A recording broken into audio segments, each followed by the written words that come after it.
মূল্যস্ফীতি নিয়ন্ত্রণে সংকোচনমূলক মুদ্রানীতি এবং সহায়ক রাজস্ব নীতি গ্রহণ করা হয়েছে। নিতে সুদের হার 2024 সালে ছিল 8%, ধাপে ধাপে তা বৃদ্ধি করে ডিসেম্বর 2024 সালে 10% উন্নতি করা হয়েছে। এর ফলে নীতি সুদ হারের করিডোরের ঊর্ধ্বসীমা 11.5% উন্নতি হয়েছে।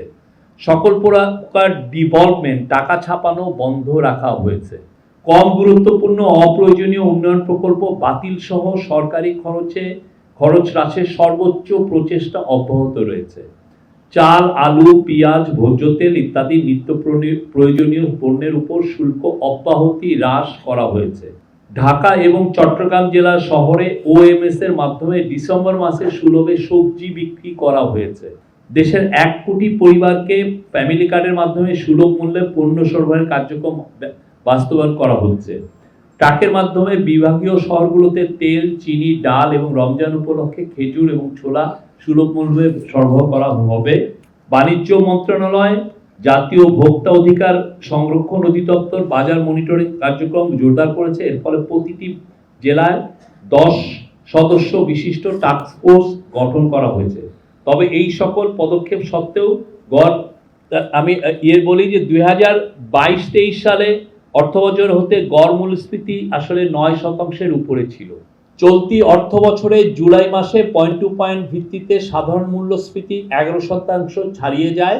জানুয়ারি 2025 সালে কিছুটা কমে তা 9.94% ছাড়িয়েছে। সবচেয়ে যেটা উল্লেখযোগ্য সেটা হচ্ছে পয়েন্ট টু পয়েন্ট ভিত্তিতে ডিসেম্বর মাসে খাদ্য মূল্যস্ফীতি হয়েছিল 12.92%।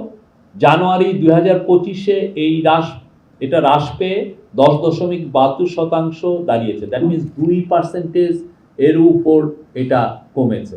বর্তমান পরিস্থিতি আমরা আপনাকে জানাচ্ছি যে আপনারা জানেন গত বছর 6টি বড় বন্যা হয়েছে এবং এমন সব জায়গায় হয়েছে যে সমস্ত জায়গায় আসলে খুব ভালো ফসল হয়, আমরা কনফার্ম সেই জায়গা থেকে ফসল পাই। কিন্তু দেখা যাচ্ছে এই ফসলের ফলে 2 দফা একটানা বন্যা হয়েছে এবং ফলে আউশ এবং আমনের উৎপাদন লক্ষ্যমাত্রার চেয়ে 9.55 লক্ষ এবং 9.58 লক্ষ মেট্রিক টন কম হয়েছে। তারপরেও আমরা বলছি যে আমাদের এখন খাদ্যশস্যের মজুদ রয়েছে 1.36 মিলিয়ন মেট্রিক টন। এটা গত বছরের থেকে কম হলেও আমরা যে পরিমাণ খাদ্যশস্য আমদানি হচ্ছে আমরা আশাবাদী খাদ্যশস্যের মূল্য আরো কমবে এবং ইন্টারন্যাশনালি আমরা যেটা দেখছি যে হুইটের এবং রাইসের দাম কমছে এবং ফলে আমরা আশা করছি যে বাংলাদেশে এটার রিফ্লেকশন হবে। আর মজুদ ও সরবরাহ ব্যবস্থা স্বাভাবিক রাখতে চলতি অর্থ বছরে আরো 9 লক্ষ টন খাদ্যশস্য আমদানির উদ্যোগ নেওয়া হয়েছে। ইউরিয়া সারের বাফার স্টক প্রায় 8 লক্ষ মেট্রিক টনে উন্নত করা হয়েছে, যা আগামী মার্চ মাস পর্যন্ত অব্যাহত থাকবে। সারের মূল্য স্থিতি রাখার লক্ষ্যে ভর্তুকি প্রদান অব্যাহত রয়েছে। চলতি অর্থ বছরে সংশোধিত বাজেটে এ বাবদ 28,000 কোটি টাকা বরাদ্দ রাখা হয়েছে।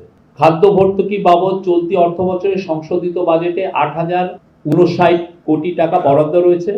মূলত ওএমএস, টিসিবি, খাদ্যবন্ধক কর্মসূচি সারা বছর চলমান রাখার লক্ষ্যে বর্ধিত হারে বরাদ্দ রাখা হয়েছে।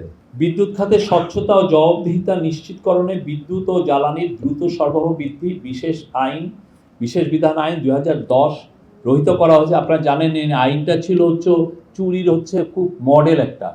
এর মাধ্যমে অনেকে বলেন লক্ষ কোটি টাকা চুরি করা হয়েছে এই একটা আইনের পরে। বিদ্যুৎ খাতে বকেয়া ব্যাপকভাবে কমিয়ে আনার লক্ষ্যে চলতি অর্থ বছরে ভর্তুকির পরিমাণ 40,000 কোটি টাকা থেকে বৃদ্ধি করে সংশোধিত বাজেটে 62,000 কোটি টাকায় উন্নীত করা হয়েছে। গ্রাহক পর্যায়ে বিদ্যুতের মূল্য বৃদ্ধি না করে উৎপাদন খরচ কমিয়ে আনার মাধ্যমে ভর্তুকি নিয়ন্ত্রণে বিভিন্ন কার্যক্রম গ্রহণ করা হচ্ছে।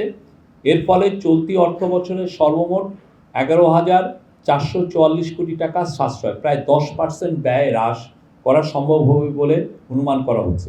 উৎপাদন ব্যয়ে যৌক্তিক পর্যায়ে কমিয়ে আনার জন্য ইতিপূর্বে সম্পাদিত চুক্তিতে বিদ্যুতের ক্রয় মূল্য পুনর্বিবেচনা এবং এনার্জি অডিট বাস্তবায়নের উদ্যোগ নেওয়া হয়েছে। দেশীয় উৎস হতে গ্যাস সরবরাহ বৃদ্ধির লক্ষ্যে নতুন কূপ খননের মাধ্যমে দৈনিক 648 মিলিয়ন ঘনফুট গ্যাস উৎপাদন বৃদ্ধির পরিকল্পনা গ্রহণ করা হয়েছে। 2028 সালের মধ্যে তা বৃদ্ধি করে 1500 মিলিয়ন ঘনফুটে উন্নীত করার পরিকল্পনা নেওয়া হয়েছে। নতুন রিগ ক্রয় সহ বাপেক্সের সক্ষমতা বৃদ্ধির উদ্যোগ নেওয়া হয়েছে। ওইসিডির মানে 2022 সালের উপাত্ত অনুযায়ী এশিয়া প্যাসিফিক অঞ্চলের গড় কর জিডিপি অনুপাত ছিল 19%-র বেশি, যেখানে আমাদেরটা 7.3।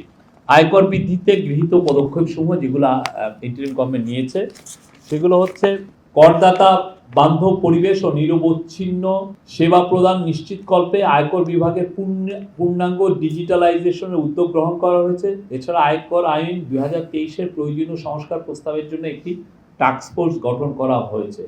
কর ব্যয় হ্রাস করার লক্ষ্যে 6টি কর অব্যাহতির এসআরও বাতিল এবং আয়কর বাতিল 2023-এর ষষ্ঠ তফসিলের সংশ্লিষ্ট অংশ সংশোধন করা হয়েছে। 4 সিটি কর্পোরেশনের অধিক্ষেত্রাধীন সকল সরকারি কর্মচারী, সকল তফসিলি ব্যাংকের কর্মকর্তা কর্মচারী, 4টি মোবাইল অপারেটর, কোম্পানি কর্মকর্তা কর্মচারী এবং 6টি বহুজাতিক কোম্পানির সকল কর্মকর্তা কর্মচারীদের অনলাইনে রিটার্ন দাখিল বাধ্যতা করা হয়েছে। ই রিটার্ন সিস্টেমকে অধিকতর করদাতা বান্ধব করার জন্য ই রিটার্ন কল সেন্টার চালু করা হয়েছে। আর রাজস্ব আহরণ বৃদ্ধি ও করবান্ধব সেবার প্রসারে আয়কর বিভাগে সম্প্রসারণ করে 10টি কর অঞ্চল, 3টি বিশেষ ইউনিট কার্যক্রম শুরু হয়েছে। মূল্য সংযোজন কর আদায় বৃদ্ধিতে কর অব্যাহতি যৌক্তিকীকরণ উদ্যোগ গ্রহণ করা হয়েছে। মূল্য সংযোজন কর আইন ও বিধিবিধান পদ্ধতি সহজকরণের মাঠ পর্যায়ে দিক নির্দেশনা ও ব্যাখ্যাপত্র জারি করা হয়েছে এবং অনলাইন ভ্যাট রিটার্ন দাখিল 80% থেকে 100% উন্নতিকরণের লক্ষ্যে পদক্ষেপ গ্রহণ করা হয়েছে। মূসক আদায় বাড়ানোর লক্ষ্যে তালিকাভুক্তির সীমা 50 লক্ষ থেকে 30 লক্ষ টাকায় ও নিবন্ধন সীমা 3 কোটি হতে 50 লক্ষ টাকায় হ্রাস করা হয়েছে। আমদানি পর্যায়ে ও সরবরাহ পর্যায়ে কতিপয় সম্পূরক শুল্ক আরোপযোগ্য পণ্য ও মূসক আরোপযোগ্য সেবার উপরে সম্পূরক শুল্ক হার বৃদ্ধি করা হয়েছে।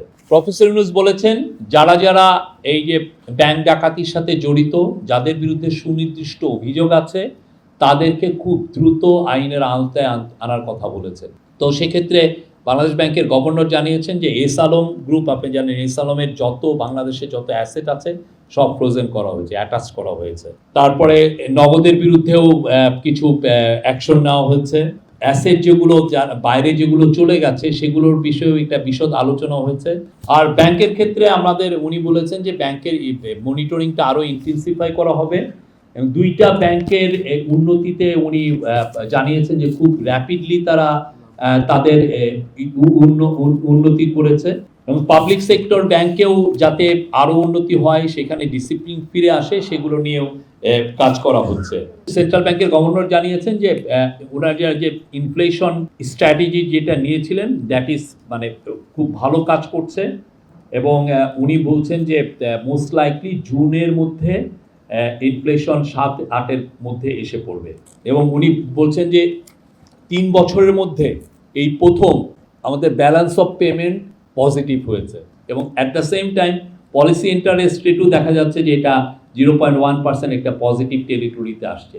ফাইন্যান্স অ্যাডভাইজার জানিয়েছেন যে ম্যাক্রো ইকোনমিক স্ট্যাবিলাইজেশন বাংলাদেশে ফিরে এসছে এবং আমাদের যেটা এখন রিজার্ভ $20 বিলিয়ন, সেটা এখন এটা পূরণ করতে পারে 3.5 মাসের ইম্পোর্ট কস্ট, এটা মোটামুটি পূরণ করতে পারে এবং রিজার্ভের অবস্থা সামনে আরও বেটার হবে। প্রফেসর ইউনূস সবাইকে ধন্যবাদ দিয়েছেন ইকোনমিক ম্যানেজমেন্ট ভালোভাবে ম্যানেজ করার জন্য, বাট উনি বলেছেন we need to do better.